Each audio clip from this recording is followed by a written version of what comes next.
Just a note before we start. Our show talks about touchy subjects that may be difficult for some of our listeners. Take care of yourself.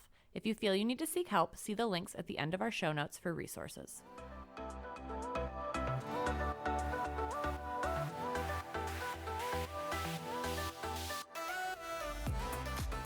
Hey y'all, and welcome to Touchy Subjects Podcast, the podcast that aims to break the silence that tends to come with conversations around domestic and sexual violence. I'm Sean. And I'm Amanda. And today we're going to be discussing creating social change through media with our special guest, Laura Swanson. So thank you for joining us today, Laura. Thank you for having me. I'm so excited to have you on the podcast today. Media is one of my favorite things to talk about, much probably to the disdain of Amanda, as I get on my tangents about it. But before we jump in and record, would you like to introduce yourself to our audience? Yes, so I'm Laura. I am the executive director of Creative Embers. And essentially what we do is we create artistic forms of activism. So whether that be documentary film, theater, photo projects, we aim to create educational content that hopefully transforms opinions and connects people through some form of art. As a theater nerd and artist lover, I am just so happy that you're here with us today because this is going to be such a great conversation. And as much as Sean likes to say that I don't love the media talk, I do love it when it comes to like more of those like local things, right? So Right. I'm not big on talking about like Hollywood movies and stuff like that, but when we can talk about something local, I am all for it. Okay, great. Yeah, sorry to drag you into conversations about Game of Thrones and major horror films. It's I will talk about Game of Thrones. We won't do that today. Come on. Good. Oh, I was going to say I'm binging Game of Thrones right now. I think I told you that last week. So I'm all about talking about Game of Thrones right now. Perfect. Well, and I told you guys I am watching The Walking Dead for the first time. So you guys are both watching two of my most favorite series right now. So, but before we dive into the media conversation, Laura, in the description that you kind of gave us about Creative Embers, you had a wide array of different avenues in which you are kind of exploring delivering these messages through. And people would often think of media, they are, especially my students when I talk to them, they're like, social media. Or Right. we often will jump to like the TV shows and movies, but it's important for us to recognize like media is any like a way to deliver a message through an art form. Right. I see it as some form of like visual storytelling in a sense. So at any way that you can consume it like that, that's what I assume to be media versus social media. But I keep forgetting that, Gen Z is ruling right now. So I got to remember that. Yeah. Well, and the reason I bring it up is to help the audience understand like podcasts obviously are a form of media. You can listen to it through social media. But we're consuming media every day, even if we're not thinking like, oh, that's media. Right. And that's why I think this conversation is so important about being able to use media for social change, because it's something we are all taking in pretty much all the time. So with that in mind, then, just because it's a fun question that I want to ask you that was not one of the ones we asked, what is your favorite form of media? Oh, documentary. I love documentaries. I mean, that's what I want to do constantly, all day, every day. I just feel like there's nothing better than documentary storytelling and being able to see what's happening in real life that you might not be able to see otherwise. And I love it. It's like beautiful form of journalism. And yeah, that's just always going to be my number one thing that I want to watch and see and that I want to produce. Okay, because that was going to be my next question was, is it your favorite thing to produce or is it your favorite thing to consume? So it's both. It's both. Yeah. I mean, I think that I do like documentary series. Like I'm very interested in doing a docu-series. That's a big high up thing that I want to do in the future.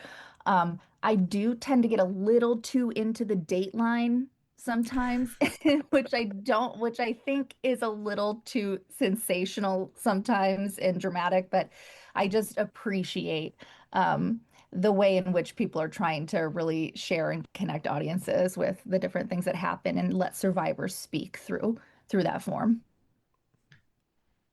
Right. And sometimes in order to, you know, be able to get those views that we're looking for, we have to sensationalize a little bit of it, right? Like, obviously, we want to stay within certain bounds. We want to protect like the authenticity of the story and stuff like that. But, I mean, we got to have a little zhuzh in there just so that people will get like into it and then stay into it.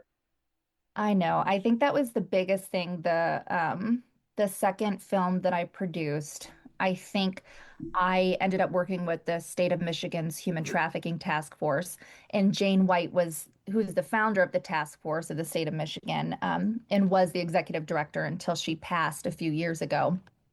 I kind of talked with her a lot. She was a little bit of my mentor.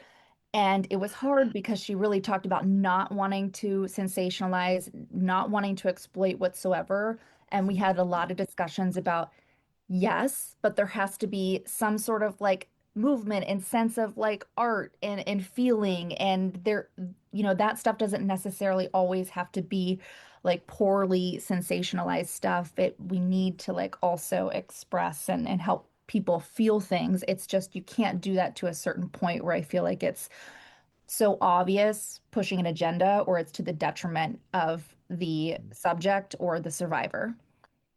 Right, exactly. There can be some, and this is where people who are directing, producing, creating this art, really you can like separate like the best people because they can find a way to sensationalize without um being disrespectful to that subject person or that survivor that's a part of it. And I think that that's something that really you know paves down the middle. We've got the people on one side who are just like, we're just here for the clickbait and we're here for whatever. And then you have the people who really want that story out there and want it to be as moving as possible. Hmm. Yeah, and I think there's around like the sensationalization of it too, is I think there's a conversation to be had around how is it being done, for one, right? Like, how are you sensationalizing it? Are you trying to take the pieces of this person's story and exaggerating those so far to an extent where this is now no longer that person's story, where it's something that people are going to watch, like you said, Amanda, like the clickbaity kind of things? Or is it taking what this person has said, putting it in a setting, creating an atmosphere that allows for that story to come through, but come through in a way that is going to pull on someone's heartstrings, is going to make them start to feel empathy for that person, because we're creating an environment where this story is now being felt instead of just being told or shown. Absolutely. I feel like you said it exactly how I would. I feel like that's the piece of creating something that's trying to lecture an audience versus creating something that is able to help push an audience into reflection and connection and the shared humanity, and maybe seeing something in themselves in it. I think that that's where we go wrong a lot of times, and I've definitely done that. I feel like I still have much to learn about the nuance of trusting an audience, who's that audience, how to get them to arrive there on their own versus me trying to say, this is what I want you to get out of this scene in this person's story. Um, so yeah, I feel like that's ultimately what we're chasing for the best storytelling. And I think it's just a balance of how do you do that without pulling too much, changing someone's story, or honestly annoying your audience. Yeah, like you don't want to just be consistently hitting them over the head the entire time with like, this is the point that I want you to take from this. But sometimes you need some of that, because if you're creating something that is with the intent of delivering a message, right? All forms of media, that is the point, is like you're delivering some kind of message. If you aren't trusting your audience and you're just hitting them over the head with it the entire time, you're going to lose your audience. But sometimes you need at least once in the movie. Like, you just got to hit them over the head. You're like, hey, if you're not getting this, this is the point. Yeah. Right. And then that can let them go back and be like, oh, that was the point. Now I can see how it connects in other pieces. Like maybe they didn't get it at first, but now that they realize that, oh, this is the point of it, they can go back and they can sort of naturally make those connections as they go back through the things that they've already discussed or further into it to really drive that point home and have them, like you said, create that piece of empathy for this subject. And I think that's really what the most important piece is if we want people to learn and grow through media. Mm-hmm. And I also think when you say grow, that's an important, another thing to think about is that we're shaping and growing, and just we're like one documentary is like one piece of the puzzle. I think sometimes we get caught up in like this documentary is going to change everybody's opinions at the end of this. And that might be true for some people, but a lot of people, it's more about them walking away, reflecting, having interactions in life, and then maybe going back and saying, oh, I heard someone speak about that in the film, or putting those pieces together. And media is slowly shaping over time. Just like we're seeing social media and all these effects and everything that's happening over time, the societal change that we're trying to develop through media is also a gradual process. And I think that's also very difficult for people, is like when you're making a documentary, for example, Laura, it's like you want this to be the thing, right? Like this, I want to change the world with this. And that might happen, but not the whole world. It just changes a piece of it.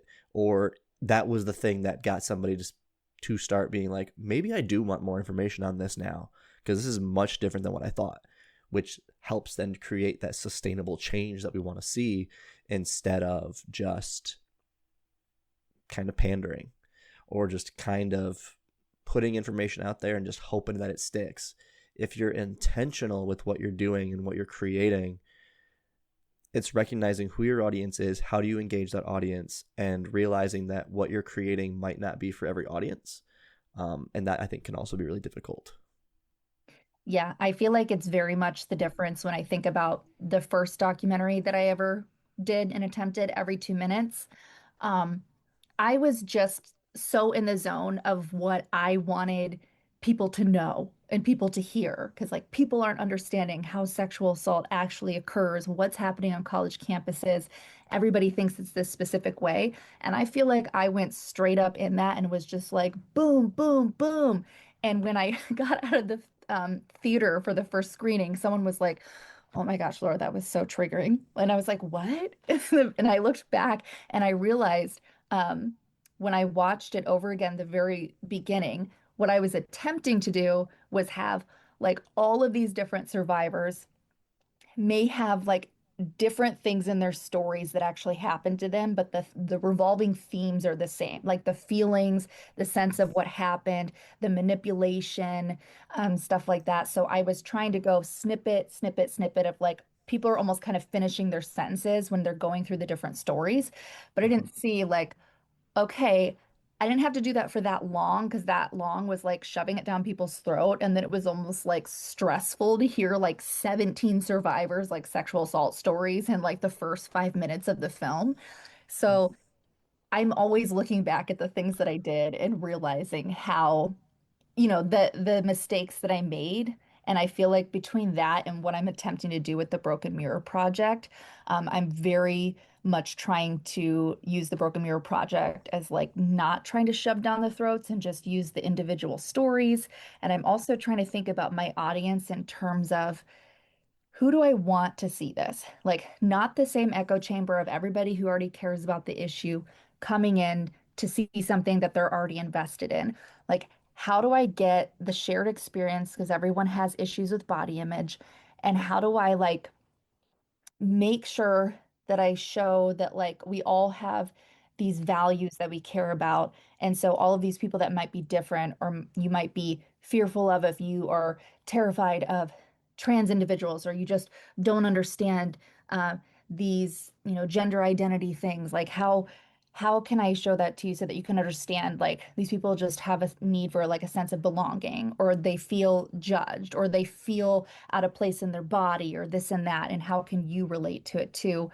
And how can I do that through a way of the true complexity of their story and not by me just being like, how dare you like talk bad and think this way about these individuals? You need to think this, and it's like you need to have empathy and how, blah blah blah. Like I'm just trying to be like, hey, look, like other people also struggle through their body image, and it's shaped by their feelings of their gender identity, and you may not realize that you also have some of those similar feelings, and then kind of having that connection come together.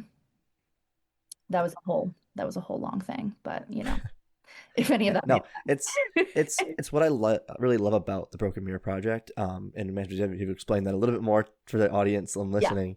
Yeah. But what I really do enjoy about the project is that it's taking all these different people's stories, giving them the opportunity to share their story in the way that they want to share it, but also allowing for you to display them and show their bodies in the way that they want their bodies to be shown. Because you were not forcing someone to do something that they did not want to do. And what I think part of that does is, if it is somebody who is experiencing some type of like body challenges, right? How they view their body is negative, and seeing somebody else who they've resonated with through reading through their story, or saying like, yeah, I feel the same way about my body. But look at this person. They were able to still be able to kind of show off in a way, right? That might allow for them to then make that first step to being like, okay, so if they can do it and their story is similar to mine, or I resonate with them, how do I then take this next step then to put myself closer to where they're at? So it not only educates people and helps them build empathy for people who are struggling with body image, but it also helps those who are struggling with body image to potentially push themselves into that next step of feeling more comfortable or confident in their bodies. Yeah, absolutely. I don't know if you want me to say exactly what the Broken Mirror Project is. Yeah, so if you would very quickly want to explain kind of what the Midwest Broken Mirror Project is for our listeners, just because they may not know what it is. Yeah, so the Broken Mirror Project is a traveling portrait series of stories and lived narratives about how people have developed their body image and the struggles they have, and that it's not necessarily just through media and some form of like vanity and appearance, and how our body image is really comes together through our lived experiences. And so that can be our trauma, our abilities, our different cultural beliefs, our gender, our race, and how it's so much more complex and multifaceted. And so we ended up doing the Midwest just because I feel like, honestly, the West and the East and all these other places get highlighted, and we kind of wanted a collective community of stories, and I felt like the Midwest has a lot of different range of people. So we collected 22 different stories, ranging all throughout 12 Midwestern states. So it's video and photo narratives, and we're specifically doing the series in a way in which we're traveling the photos around in spaces that are more everyday spaces. And that's intentional so that we're getting eyes on it, that are different versus just an art gallery and the type of people that would be prone to going to an art gallery. Like if you put something in a gym, just a portrait up in a gym of a story that you think might resonate with people going to the gym, or in the Underground Railroad, where other survivors might be coming in and seeing a survivor portrait. I feel like it's a more intentional way to try and find that connection and that sense of solidarity among people.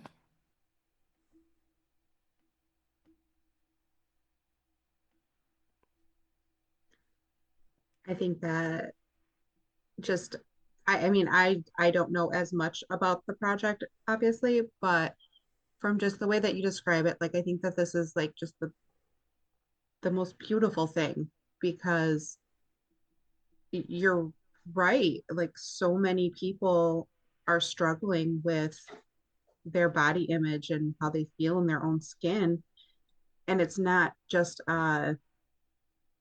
just like a weight thing, right? Because a lot of people, when you start talking about body Hmm. image, they automatically go to, oh, somebody is not happy with their muscle tone or their size or whatever. Like this encompasses so much more than that. And it could be literally anything. And it doesn't have to be everything, but you can still find a way to connect with those people who are talking about it, right? Like, oh, you didn't like the way that you felt when you went to a theme park and couldn't fit in the seat at the ride. Well, I didn't Mhm. like that I wasn't tall enough to go on the ride and that I'm a full grown adult and I'll never be able to. Like it can just meld and mesh and like everybody can see themselves in someone else. Exactly. And that's what I thought is I originally wanted to do the body image project because I was diagnosed with body dysmorphic disorder when I was 19 or 20 and started seeing a therapist because I had a lot of issues going on with me. And so when I found someone else with a similar experience and they were a photographer, we thought, well, this is an issue that we care about. And originally it was going to focus on more like mental health and body dysmorphic disorder. But the moment we started talking to people's story, like about to people about their stories, the moment I started to realize this is so much more broad and encompasses everyone. Like, I don't know a single person who would be like, yeah, I'm perfectly comfortable with my body and I don't feel any pressures in any capacity or don't have any lived experience that made me question or feel uncomfortable in it. That's just not the case. So, for instance, when we look at survivors of sexual trauma, um, what we tend to see too is if you had that earlier in life as a woman, sometimes you end up seeing your body as something that you don't want to show off. You see it as like it's like a weapon, it's your enemy. You want to hide your body. You start wearing oversized clothes, things like that, and it affects how you feel in your own skin, how you interact with your body, and how you see yourself. So you wouldn't necessarily automatically think body image and sexual trauma. But when you really look at it that way, it makes a lot of sense. And I feel like through that and hearing someone's story, not me like pushing it and saying it's affected by that, but hearing someone say, like, oh, yeah, I started like not wanting to be around my body, like hating when I was like growing and developing as a girl. Like I've just always wanted to cover myself. I feel like you can start to feel that empathy for that person and understand and see, oh crap, maybe that's why I did X, Y, and Z, or I have a similar experience. And I think it's just about the shared things that we all want, which is the community and belonging and connectedness, and to feel like we are valued as a human and that we are equal. And I feel like when you're just setting it up and looking at those things, I feel like everybody can relate. Yeah. And it's one of the strengths too that comes from using media in kind of this way is that even if I'm in New Mexico, right? And I go through and I see information from the Midwest Broken Mirror Project. It's like I can see stories that I can still connect to. Even if I'm not communicating directly with this person, I can still feel like, yes, I'm connecting with this person because we have a shared similar lived experience. So even if it's not like a physical community that they may be a part of, they are still able to then maybe seek out online communities, communities in their area that are focusing around those same issues to build that connection with people. Media helps push people to potentially search for or be able to find and identify communities that they want to be a part of. In this sense, it's related to body image, but like I'm in a lot of groups online that are like about horror films, or I am a part of a Reddit thread that I check regularly and comment on that's all about like the NFL. So it's like these are all communities that are related to media, but media is a great tool for building connection and community. And I think we forget that sometimes. I agree. I also feel like, when we were going to do this podcast or when anybody asks me about like why media and art and social change, and sometimes they get caught up in like, how do I say this without it being cliche or the same thing round and around about? And the the only thing I think of is um, I believe it's Hindu. It's called rasa, and it's basically the connection that you get to when you're experiencing some form of art and the emotion that's supposed to be evoked, you end up having that experience. Like whatever's happening and you're watching, you end up actually feeling it, and it does that job. I feel like that's what media and art does, and that is truly the way is when you have that feeling when something makes that like transformation in your heart. Like I feel like that's where the actual change comes from. And I know it sounds sappy, but that's just what I see it doing. And that's the only way I think that people understand, move policy forward. I mean, because Mhm. we aren't connected without that media. We can't be as connected as we are. People don't share as many stories, don't talk about this stuff constantly with each other. And I feel like if you know things exist because media is there and it's able to show you it and it's able to jump ahead of policy and change and laws and it's able to get this in front of you to make that transformation that then kind of leads into those things. Yeah. And it's one of the things I do like, well, I like talking about around media is like when you're watching media and you're having that feeling or that like connection to what you're seeing. It's like that is what we want because that is like you said, that's how you create the change, but it's also how you build empathy. Yeah. It's I'm never going to have every lived experience of every person in the world. I can only have my lived experiences. But if I can see something in media and I can find something I relate to for it, or I can just watch it and be like, man, yeah, no, that would, if I was in that person's position, that would absolutely fucking suck. Like, we can use media to build empathy, and we do, but it's lost on some people when they're consuming the media of the actual message that is supposed to be coming through, because their lived experiences are not allowing them to potentially receive the message in the way that we want them to receive it, or they are receiving a message but through their viewed lens that Correct. message comes differently. Mhm. So we often forget that people are only going to view media through the lens that they have, not the same shared lens. So if you're trying to deliver a message, making sure that, yes, you view this message through your lens, but this is why diversity is important when creating media, getting other people to also be able to view the media through their lens to say, hey, wait, I know what you wanted to do here, and that's not what's coming through for me. So then how can we better tailor the messaging? Right. And that's where I feel like it's understanding your audience, because I feel like the audience that we're always trying to look for is like I said, it's not the echo chamber audience. It's the audience who is on the fence, may have some opposition to something. It's the people that you're trying to like create that change or get them to see something different. And so how can you connect to them? And I feel like it's through those shared values is understanding like, yes, everyone has a different lens and different lived experience, but we have those underlying things that we all want as a human. And so taking one of those values, understanding how it relates to this person's story and making that connection for them is I feel like how you kind of bridge the gap. Mhm. Well, and the beauty of, storytelling is it also gives people the ability to kind of experience things in a safe way, right? Because obviously we don't want everyone to go through some kind of assault, but we want them to be able to feel what it might be to have gone through that.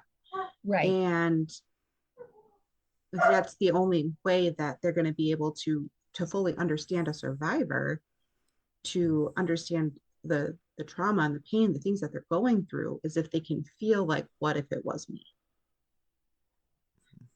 And that piece that it allows them to, because not everybody is going to have a friend or a family member or somebody like that who's willing to talk about what they've gone through.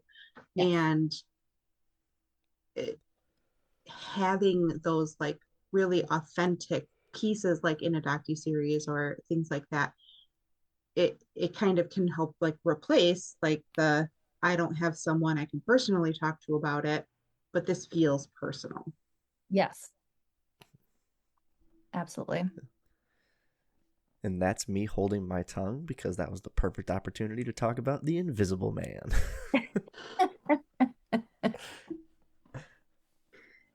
I think our audience has heard enough about the Invisible Man, Sean. I think anybody I present to has heard enough about the Invisible Man. But, yeah, everybody knows now. It's legitimately a slide in every DV presentation that I do.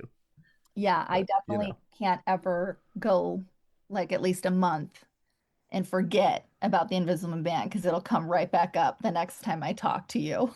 You're welcome. It's such a good movie. Yeah, I get it. What about I'm curious, sorry to change directions. I'm in charge of the podcast now. Okay, yep, go ahead. You can edit this, it's fine. Okay, no, not that.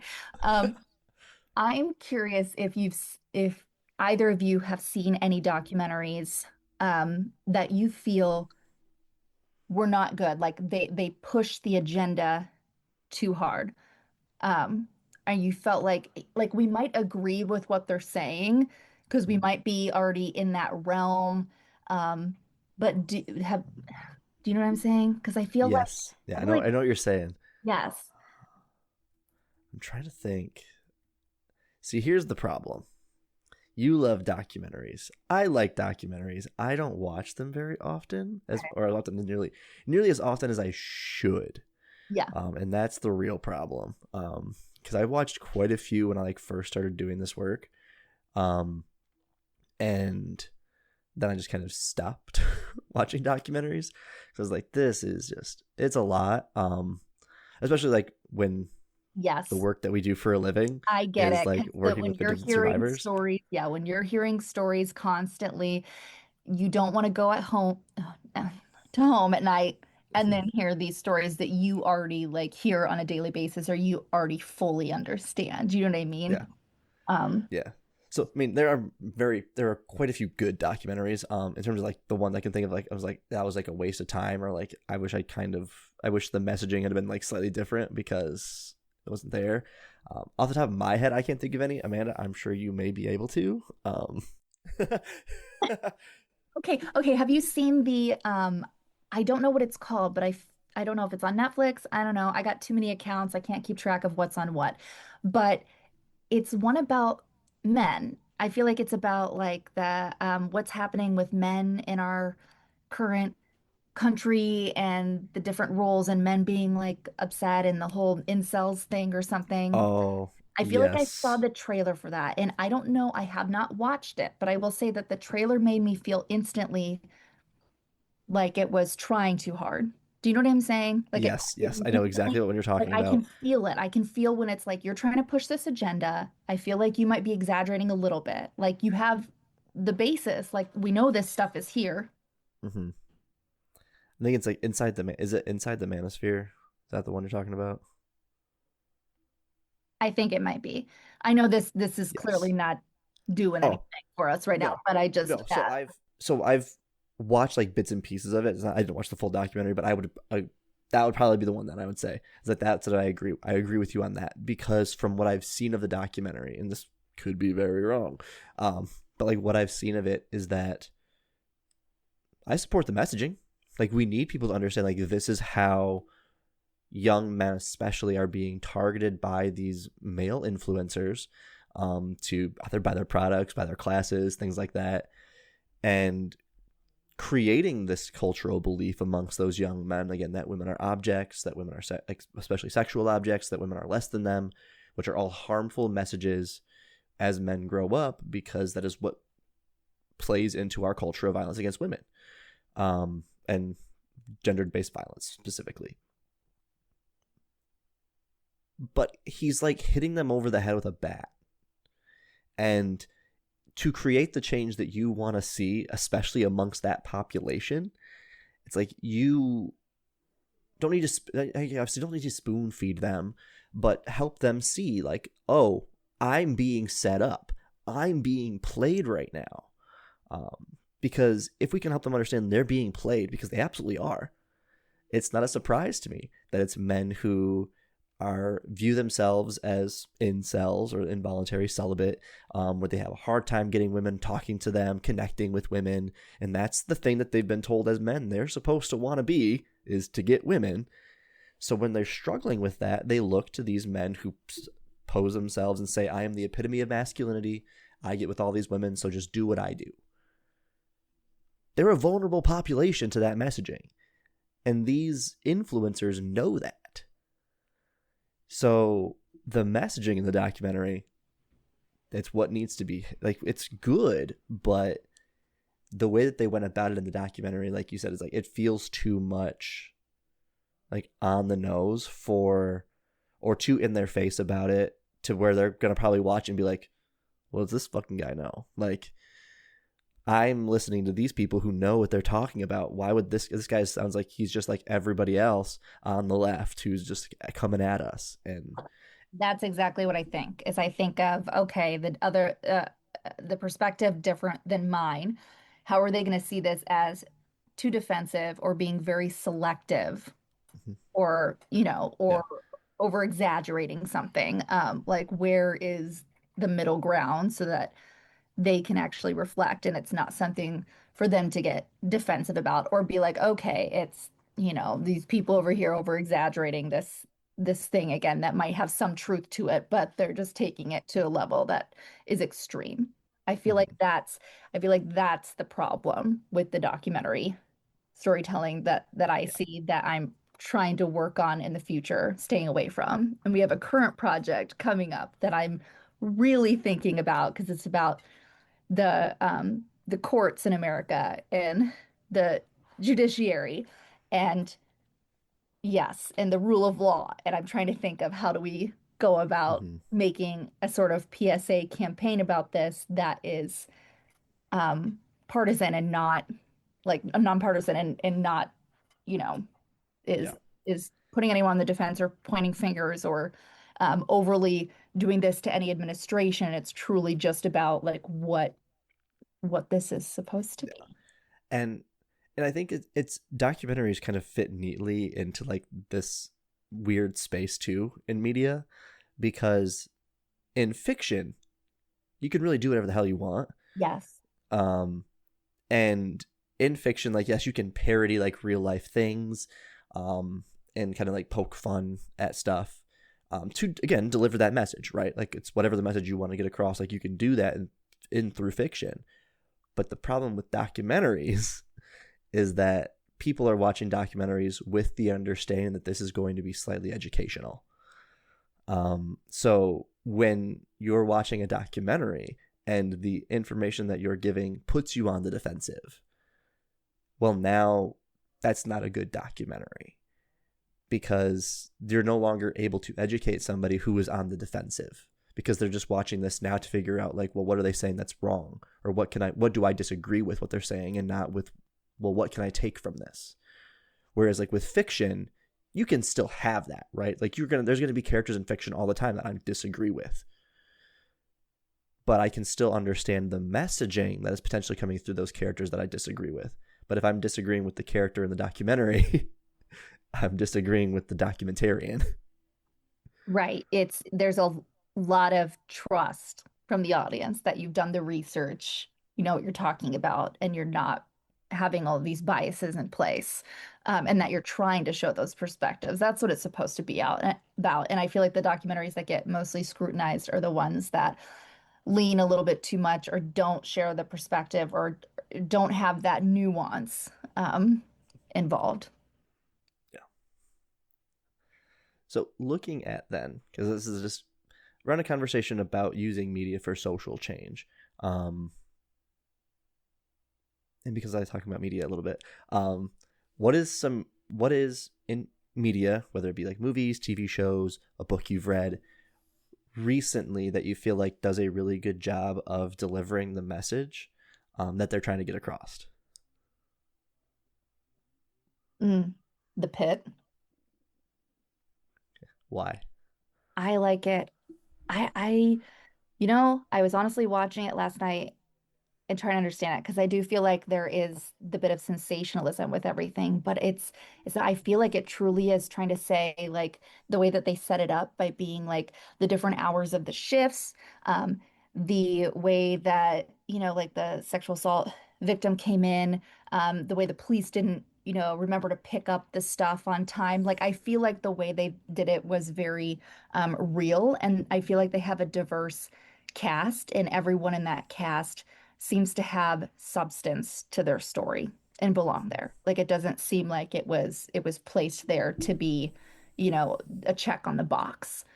And so I find myself getting really emotionally involved in it. And I find myself, I think that this is what it is.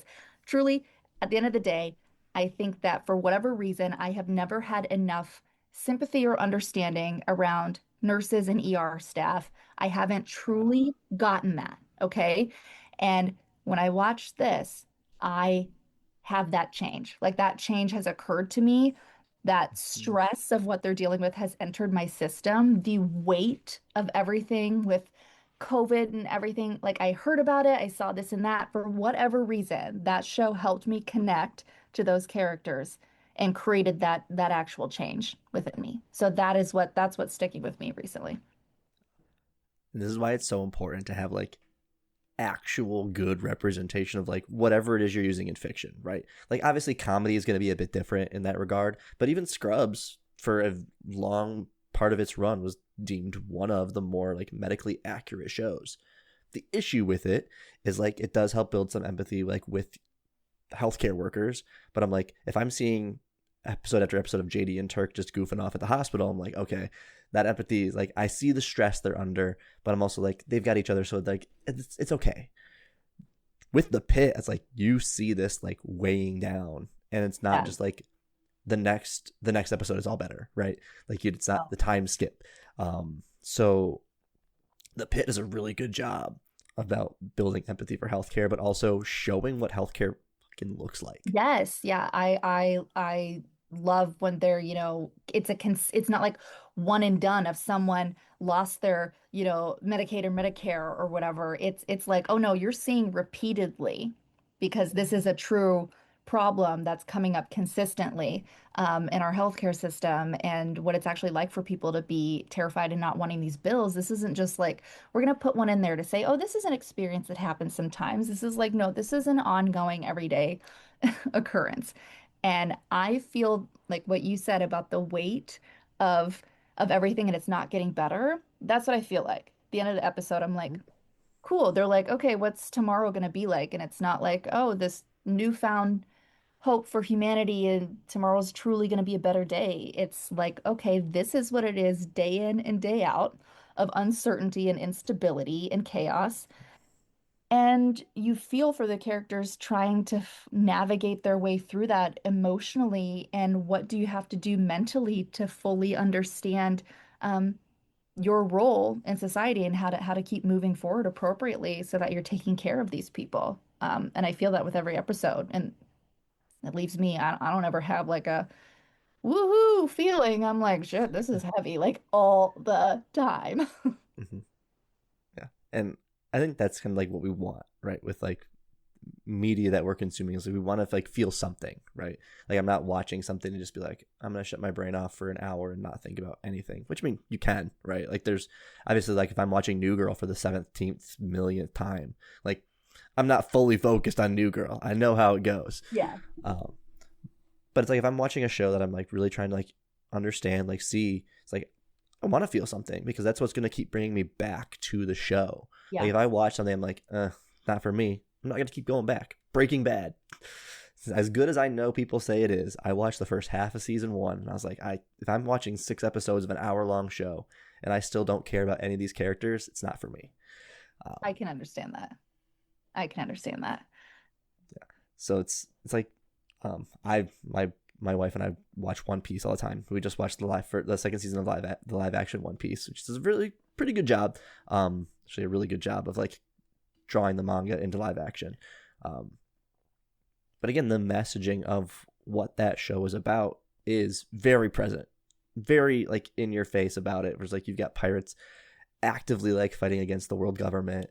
The Marines are the antagonists throughout the entire thing. So it's like the government is bad, but you still have people who watch it who don't get that. I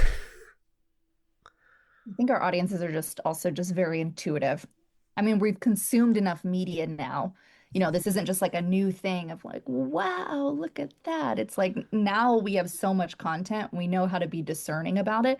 And even if we don't like consciously say this is bullshit, you feel it. You feel when someone's coming at it from a genuine lens and it's real and complex versus when someone's coming at it with their own story that they want to tell, that they know what they want to make you feel. Yeah. So all of my references are always from like at least 15 years ago because I am not current with like anything. But like I remember watching Avatar for the first time Oh, okay. and watching that and being like, huh, there's not many shows where you watch like the human race fighting like an alien species and you hope for the humans to lose. Yeah. And I just like that still sticks in my head. I don't really remember all that much of Avatar anymore, and I've never seen any of the sequels, but that still sticks in my head that like, I wanted the humans to lose because of the bullshit that they were pulling and the terrible things they were doing. Mm-hmm. It's also really telling that it was Americans specifically, American humans that were the bad guys as they were infiltrating a different planet to harvest resources, but which is not something America ever does. Has no realism in today's world at all. Yeah, nothing we can connect to at all. It definitely wasn't an alien Pocahontas, but I do love Avatar though, and I have seen the sequels. It's one of my favorite movies for that exact reason. But I feel like you see the similarities on both sides with the aliens and humans, and I think that that's where the complexity is. Like we like that because that's the truth. I rarely feel like things are truly black and white. I feel like everything is so mixed together.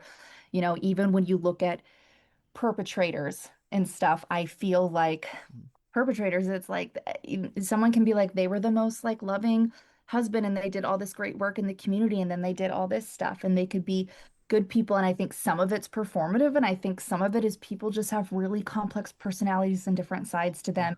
And it's so much more disturbing and hard to like you want it to be black and white. We all want it to just be like this is a good person, this is a bad person.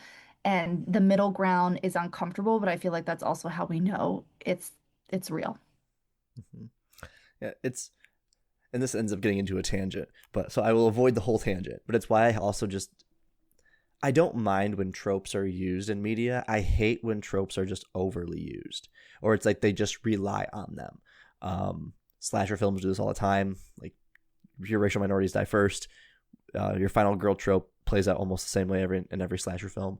So it's like the over reliance on those tropes that so much that they build stereotypes essentially from them doesn't fit with like lived experiences or like people in real life. Like, yes, there are some people who fit tropes, right? Like I'm a dude who wears glasses. I am also a nerd. I fit that stereotype. But when you're just relying on those, like you miss the complexities that there are in people. Jordan's family, when they first met me, they're like, this is a nerdy guy. Like they saw like what I would post on Facebook about video games, like all that stuff. The first day that they meet me, I'm talking about football the entire time. And they're like, wasn't expecting this guy to be overly knowledgeable about sports. Yeah. So it's like people are complex. Yes, it's a very dumb example of it, but your characters in media need to have some complexity to them. If they are a one-dimensional character, yeah, that might work for like a kid's show because that's what your audience doesn't have the full capabilities to think past what they're seeing for those characters. But when you're telling stories and you're trying to tell stories that are going to engage an audience and deliver a message that you want them to take from it, if your characters are one-dimensional, you're missing the ability to connect with a wide array of an audience. You're missing the ability to tell a story that shows these people as being complex individuals because we're all complex individuals. Absolutely. Snapping my fingers for you. So, Laura, considering that this is a conversation about how we can use media to create social change, what happens when someone doesn't have media literacy? How can we then work in our communities, work with people to help develop some media literacy, so when it comes to using media to create that change, we're able to do it? Well, I feel like this is where naturally in classes that are already, I mean, media and film classes and stuff like that are already introduced into schools now since it's such a big part of our life. And I feel like that has to be a part of the conversation. And I feel like people like you, outreach individuals who go out into the community and discuss these things need to happen. I don't fucking know, Sean. I don't fucking know the answer. Okay. I don't know. I wasn't prepared for it. Hey, that's okay. It's okay to not know everything, Laura. I seriously don't know. I'm like, I don't know how we do this. Parents, get on your shit, okay? I'm done with this. I'm done with this. Give the iPad and go in the other room. Like, why aren't we talking about that? Honestly, I feel like we talk about how we need to, and I feel like I see so everybody agrees that this overconsumption of media and reliance on tablets and technological babysitters, everybody agrees that that's an issue. I don't feel like it's proportionate to the amount of, like you said, media literacy. I don't feel like any of that's being taken seriously or talked about enough so that they're consuming more wisely, all of us, and understanding the problems with overconsumption and not checking and not reflecting and not thinking about reality. Yeah. That's my problem. The not reflecting is kind of like where I would stick with too, is because in nerd, so love Marvel movies, love DC movies, and it's really easy to say like, oh, all Marvel movies are the same, right? You know the patterns of a superhero film, right? A superhero introduced, bad thing happens, or exciting incident, bad guy introduced, fight bad guy, good guy wins. Or depending, eventually the good guy wins, right? Like, we know how superhero movies play out. But to say they're all the same is showing that we're not actually paying attention to the films themselves. The third Thor movie is essentially a movie about Thor and Thor's view of like depression, his body image, and everything, because like he doesn't feel worthy of being Thor. Where you've got Thunderbolts. That whole movie is about all of these characters dealing with different mental illnesses, and how do I, as this person, then manage to cope with it. Like, these messages are in these movies, but we just look at them at face value. Superhero movie, that's what it is, and we're not having the conversation about what is actually happening to them. We're just seeing superhero or anti-hero fighting bad guy. That's so true. And I think Thunderbolts is a really great example. I love that movie. And just from you saying that, I was like, it's like you know it. Like I feel like I knew that, and that's why I liked it when I was experiencing it. I don't feel like I walked away because it was a superhero movie. I don't feel like I walked away and like, let's reflect on the mental health and depression of all of these, superhuman people that came together. But that's what it was. But I would never think to truly do that or have a conversation with my kids that saw it with me because it's just a fun movie, right? Yeah. So yeah, I think that's actually a really perfect point. And I think that that's why people like it. Because I even noticed my 15-year-old stepdaughter, she tends to gravitate towards the things when you see the struggle in mental health. And I know that's because she's like every 15-year-old is going through those struggles right now. And so when she sees that other people experience and have a hard time with that, and especially adults are still navigating the world under certain conditions and struggles, I feel like she's like connected and likes it and leans into the story, even though it was a superhero movie that her dad dragged her out to see. So, yeah, I'm gonna think about that more. That was good. Yeah, like, I mean, We have to bring back our like high school literature arts teachers who made you yeah, analyze every book that you had to read in class and every short story you had to read, because I think unless there's like some reason to force us to think about it and to talk about it with other people and um, really like kind of delve into it, I think a lot of stuff that just kind of happens, right? We can recognize it when we're watching it, but we're not taking it away and doing that reflection piece later. Right. yeah. And part of it, I will say, is probably the fact that like a bunch of TV shows and movies now are remakes, right? Or it's an adaptation. So it's like we have a source material to look at to say, I'm not going to analyze this film, this TV show based on what messaging is coming through from it. I'm looking at it, how does this compare to the original? How does this compare to the source material? So when a lot of the analysis of media is coming from, well, how does it relate to the video game it's adapting, or how does it relate to the book or the manga that it's adapting? We're missing the opportunities to have those discussions about like, well, what's the message that's coming through these things? What happened to these characters that led them to doing what they were doing in it? Why is the Suicide Squad? How did they end up as members of the Suicide Squad? Like, what were their life choices that led to them being imprisoned and then having the government take advantage of these individuals looking for a reason to get out of prison? And that's the whole point of Suicide Squad, is it's the government creates the group that pulls them out of prison to do dangerous tasks that they don't care about them. Yeah, it is. Why aren't you teaching this? Why aren't you going in? You're like the perfect person to go in and be like, all right, let's watch Suicide Squad and let's talk about this. Like create One, a I don't little think I can community. watch. I don't think I can convince a school to let me watch Suicide Squad No, in middle schoolers. that's why I said community, like a different space. I was like, because I immediately was like, yeah, that's not gonna happen. But I was like, let's go. Let's have little nights where we do this, or how do we? Granted, I think there are better people than me to do it. In part because like this is my mental block on it. Okay. I am not trained to analyze film. I am not trained to analyze media, like TV shows. I'm not trained in that. Like, I don't have like those degrees or anything with it. I just watch a lot of TV shows. And so I think there's better people to do it than myself. Essentially, that's what. Okay. Yeah.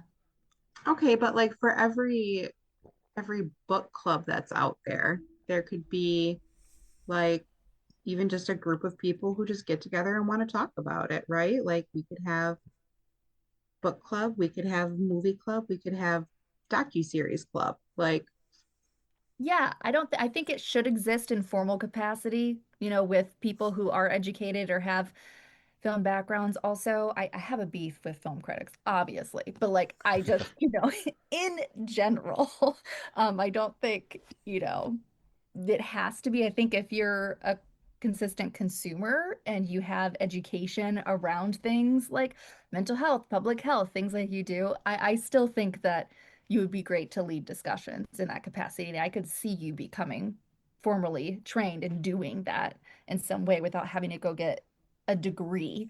But I also think what Amanda said, just the little community groups, like book Yeah. club, that was a perfect example. I think we could do something like that. Communities could. I'm sure that they do, you know.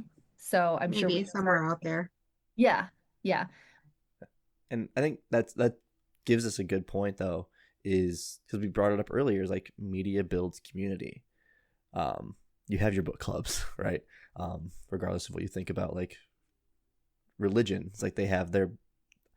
This is really gonna be a potential like issue or something. Like, I was gonna say book club because it's like technically they're reading a book.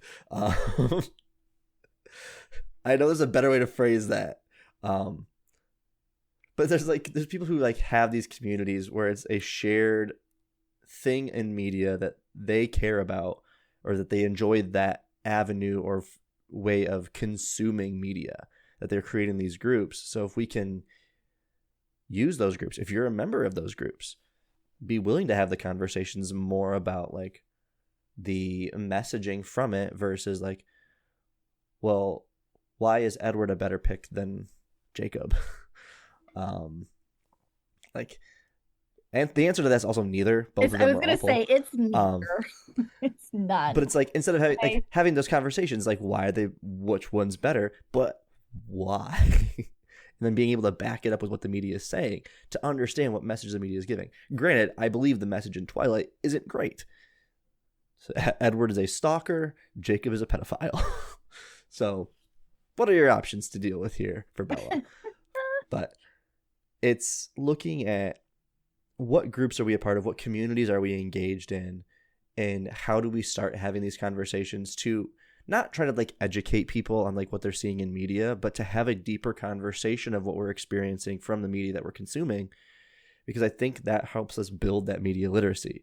It helps us get to a point where we're then more easily able to recognize messaging in media, to then not also help us be better consumers of media and figure out like what we like more, but also it helps us be able to then have media be used in a way that it's intended to, and to create some of that social change that we want to see. Yeah, I agree with that. So Laura, we are getting close to the like hour mark here, so I want to be cognizant of your time. But before we let you go, is there anything that you want to leave our audience with, to sort of take away from this? This is where we're going to hit them over the head with the message. I think that the message that I want to leave today is that I feel like media is integral to societal reform because it's an invitation to deeper conversations. And so I feel like when we're producing our media, thinking about how this is a conversation starter, how we're bridging the gap, and how we're connecting with audiences of different cultures and opinions than our own. And I think when you're consuming media, to really look for those deeper messages and to try and see yourself in the story, and ultimately to have empathy. And then, Laura, before I let you go and like let them know where people can find you at, just because it popped into my head as you were kind of giving that, is a lot of the characters that we enjoy the most in media are characters that we see parts of ourselves in, or the things that we enjoy about them. So, what are one of your favorite characters in media? Well, I think honestly, just because it's at the top of my brain right now, I'm going to go with the Game of Thrones because I'm binging it. But I do love Daenerys because I feel like Daenerys Targaryen, because I feel like she is complex. I feel like she's wanting to create this change, but she has this impulsivity and she has this influence of this past. And I feel like she is complex because you see her as being this queen that's going to change everything. But then obviously there's also this other complex, dark side to her, which is that she's so enveloped by rage and avenging her family and the things that have happened to people. And I feel that so deeply inside my soul. So I very much resonate with wanting to be this goody two shoes, like, let's go. And then having such deep anger for the things that I've experienced and for all the things that I've witnessed and heard, especially from survivors throughout the years. And I feel like that is where my challenge is, especially when it comes to producing any kind of work, is not letting that anger and defensiveness come through and take over.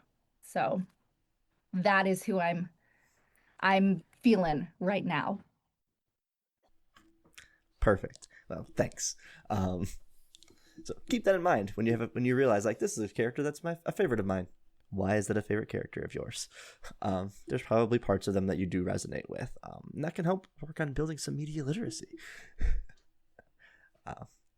So always circling back to the message. Good. You know what you're doing. I'm glad you're running this wagon right now. Someone's got to keep you in check. That's what I'm here for. For sure.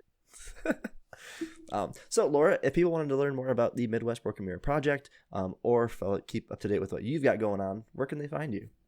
They can find me at creativeembersnonprofit.org.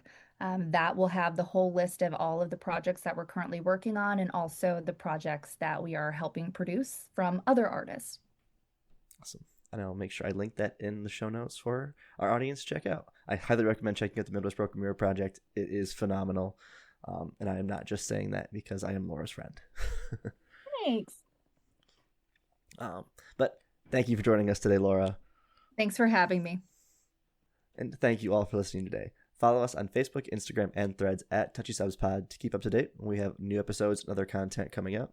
Please email us any questions, comments, or concerns to touchysubjectspodcast@gmail.com. And please rate and follow us on your favorite podcast listening app. It really helps the show out. And in the meantime, don't be afraid to challenge, ask, and discuss when it comes to touchy subjects.